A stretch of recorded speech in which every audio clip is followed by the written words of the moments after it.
Hello.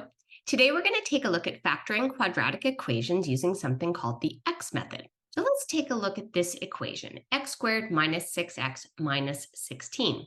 Now that's already in standard form, which is the form ax squared plus bx plus c. So here's how we use the x method.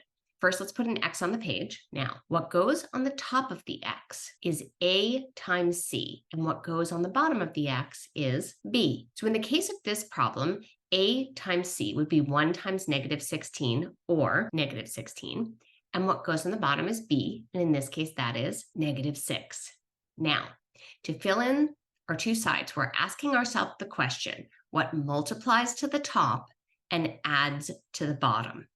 So I find a factor list is very helpful for what multiplies to the top, what multiplies to negative 16. Okay, so those are my options, and I need one of them to be negative and one of them to be positive because I'm multiplying to a negative number. To create a negative number, you need one positive and one negative.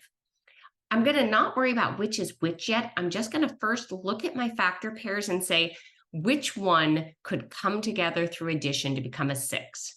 Well, 1 and 16, no matter which one's negative, will not. 2 and 8, however, looks like it has potential, and 4 and 4 will not. So I'm going to place my numbers in. And now I'm going to look at what I'm adding to. I need it to add to negative 6.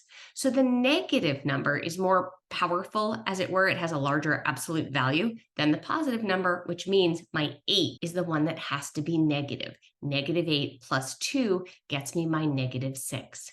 And now, because our a, the coefficient of our x squared, was simply 1, these two numbers in the side are what go into our parentheses. So our factored version of x squared minus 6x minus 16 is x plus 2 times x minus 8.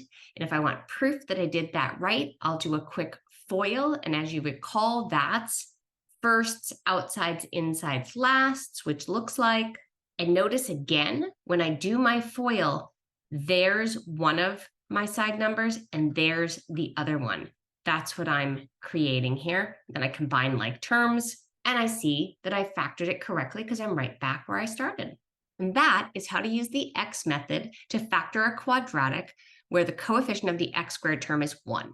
Now, if the quadratic that you are factoring has a coefficient of the x squared term that is larger than 1, then check out this video, which will help you how to still use the x method, but in this particular case.